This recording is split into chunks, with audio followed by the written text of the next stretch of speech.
कक्षा 8 के बच्चे, मेरी गणित की कक्षा में आपका स्वागत है। गणित की कक्षा में आज हम पाठ ले रहे हैं परिमेय संख्याएं। परिमेय संख्या के अंतर्गत आज हम बात करेंगे व्युत्क्रम की। व्युत्क्रम को हम कुछ उदाहरणों के साथ समझेंगे। जैसे हमसे एक परिमेय संख्या दी गई 7/22। 7/22 का हमें व्युत्क्रम निकालना है, तो इसमें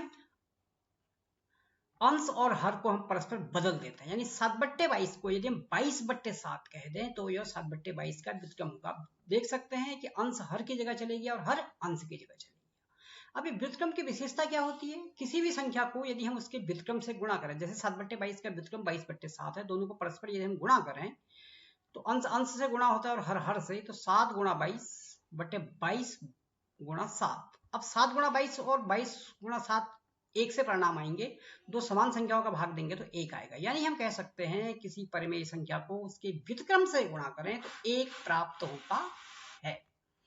अब हमने एक दूसरी संख्या ली 8/15, इसका व्युत्क्रम करा। 8/15 का व्युत्क्रम करा तो यहाँ पे हर और अंश परस्पर बदल जाते हैं, तो उसको हम ऋण 15/8 कहेंगे। वहां भी संख्या और उसके व्युत्क्रम को परस्पर हमने गुणा किया, 8/15 गुणा ऋण 15/8, तो भी हमें एक ही प्राप्त होगा। तो इन दो उदाहरणों से हमें एक परिणाम मिला, जिस परिणाम को हमने लिखा है किसी भी परिमेय संख्या को उसके व्युत्क्रम से गुणा करने पर एक प्राप्त होता है। यानी किसी परिमेय संख्या को यदि हम उसके व्युत्क्रम से गुणा करें तो एक प्राप्त होता है। अब यदि हमने एक परिमेय यदि हमने शून्य लिया तो हम कहेंगे कि किसी भी संख्या को शून्य से गुणा करके एक प्राप्त नहीं होता है, क्योंकि शून्य से किसी भी संख्या को गुणा करें तो शून्य ही प्राप्त होगा। तो हम कहेंगे कि शून्य का कोई व्युत्क्रम नहीं है। यानी शून्य एक ऐसी संख्या है जिसका कोई भी व्युत्क्रम नहीं है। बाकी शून्य को छोड़ के प्रत्येक संख्या का व्युत्क्रम होता है। अब हमने कुछ ऐसी संख्याएं ली, जैसे 9 है, एक संख्या हमने ली 9। अब इसमें अंश बट्टे हर के रूप में नहीं है, लेकिन इसका भी व्युत्क्रम होगा। 9 को हम 9/1 कह सकते हैं। 9 को यदि हमने 9/1 कहा, क्योंकि 9 में 1 का भाग देके 9 ही प्राप्त होता है, 9 का व्युत्क्रम लिया तो 1/9 होगा। अगर हमने दूसरा उदाहरण लिया 12 का व्युत्क्रम लिया, तो 12 को हम 12/1 कह सकते हैं, क्योंकि 12 में 1 का भाग देके 12 ही आएगा, तो 12 का व्युत्क्रम 1/12 होगा। इसी प्रकार ऋण 15 का व्युत्क्रम 1/15, ऋण 16 का व्युत्क्रम 1/16 होगा। अब व्युत्क्रम को हम गुणात्मक प्रतिलोम भी कहते हैं। गुणात्मक प्रतिलोम, क्योंकि व्युत्क्रम को संख्या से गुणा करके एक प्राप्त होता है, तो हम व्युत्क्रम को गुणात्मक प्रतिलोम भी कहते हैं। तो ये चीज हमने यहां लिख के भी दी है कि हमने व्युत्क्रम को गुणात्मक प्रतिलोम भी कहते हैं।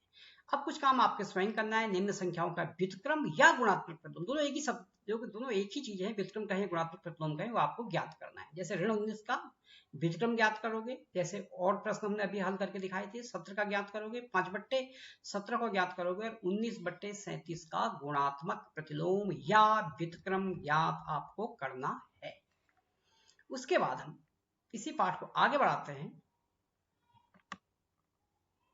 अब हम आएंगे परिमेय संख्याओं के लिए गुणन की योग पर वितरकता, यानी गुणा का योग पर कैसे वितरण होता है। इसके लिए भी हम एक उदाहरण लेंगे। इसे समझने के लिए परिमेय संख्या 3/4, 2/3 और 5/6 ली। अब हमने इसे इस प्रकार लिया, अगर आप इसको ध्यान से देखें तो 3/4 पहली परिमेय संख्या को हमने गुणा किया 2/3 और 5/6 के योग से, यानी इसमें गुणा और योग दोनों है। तो गुणन पर योग की वितरकता क्या होती है, इससे आप समझोगे। 3/4 गुणा, सर्वप्रथम हम कोष्टक को हल करेंगे, 2/3 हम 5/6 को हल करेंगे। साधारण भिन्न की तरह हमने हल किया, 3 और 6 का लॉस 6 लिया, 3 को 6 बनाने के 2 से गुणा किया, तो इस 2 को भी 2 से गुणा करेंगे 4, और 6 को 6 बनाने के लिए 6 1 से ही गुणा करेंगे, तो इस 5 को भी 1 से गुणा किया 5, यानी 4 धन 5। इससे आप परिचित हो गए, क्योंकि यह भिन्न का योग आप पिछली कक्षा में सीख चुके हैं। तो 4 धन 5 बराबर 9/6, यानी इस 3/4 को हमने 2/3 और 5/6 का योग जो 9/6 आया उससे गुणा किया। 3/4 गुणा 9/6, 3 को 9 से गुणा करेंगे 27 होगा, 4 को 6 से गुणा करेंगे 24 होगा। अब 27/24 हमको एक परिमेय संख्या प्राप्त हुई, जिसे हमने सरलतम रूप में लिखना है। तो 3 का भाग 27 में भी जाता है, 24 में भी जाता है। 27 में 3 का भाग दिया, 24 में भी 3 का भाग दिया, तो हमें 9/8 प्राप्त हुआ। ये हमने इसको एक हल किया। अब इसके अतिरिक्त इसको हल करने का एक दूसरा तरीका भी हो सकता है, जिससे हमें पता चलेगा कि गुणा पर योग की वितरकता क्या होती है।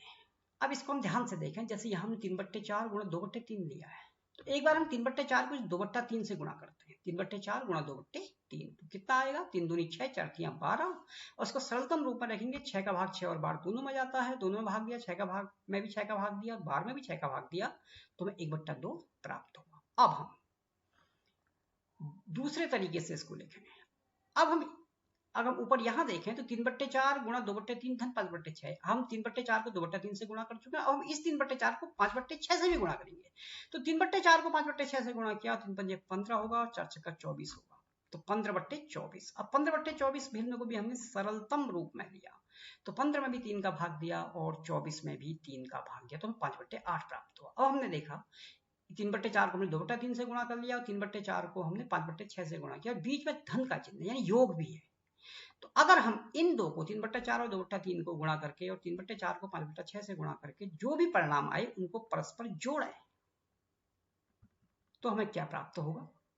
तो 3/4 गुणा 2/3 धन 3/4 गुणा 5/6, जो हमें 1/2 और 5/8 प्राप्त हुआ था, इन दो संख्याओं को हम जोड़ेंगे, जो हमें 9/8 प्राप्त होगा। तो 9/8 हमें, जब हमने 3/4 गुणा 2/3 धन 5/6 किया था तब भी 9/8 प्राप्त हुआ था, और 3/4 गुणा 2/3 धन 3/4 गुणा 5/6। इस तरीके से देखें कि हम समझेंगे गुणनफल योग की विस्तृतता क्या होती है। एक बार हमने 3/4 को 2/3 से गुणा किया और फिर 3/4 को 5/6 से गुणा किया और दोनों को परस्पर जोड़ लिया। तो उसी काम को मैं ऐसे भी कर सकते हैं, 3/4 को 2/3 से गुणा किया और 3/4 को 5/6 से गुणा किया, या 3/4 को 2/3 धन 5/6 के योग से गुणा किया, तो परिणाम एक ही आता, जो यहाँ 9/8 आया। इस प्रकार हम कह सकते हैं कि योग के हम गुणा को योग पर वितरित कर सकते हैं। तो इस योग पर वितरितता को हम अगर बीजगणितीय रूप में लिखें तो ऐसे लिख सकते हैं, सभी परिमेय संख्या ए बी सी के लिए, अगर परिमेय संख्या ए बी सी है, ए गुणा बी धन सी बराबर ए बी, यानी ए गुणा बी धन ए गुणा सी। अगर यहाँ ऋण का चिन्ह है, ए गुणा बी ऋण सी बराबर ए बी ऋण ए सी। आप लोगों के लिए काम है जो आपको स्वयं करना है कि निम्न का प्रयोग कर गुणनफल योग की वितरितता की जांच कीजिए। जैसा अभी हमने पिछला प्रश्न किया था वैसे ही इसे भी हल करोगे। परिमेय संख्या 7/6, 3/8 और 5/9 लोगे और इसी प्रश्न की तरह गुणा पर योग की वितरकता की जांच करोगे। तो बस आज के लिए बस इतना ही। इस कार्य को आप घर में स्वयं भी करेंगे, और मेरा यह वीडियो देखने के लिए बहुत बहुत धन्यवाद।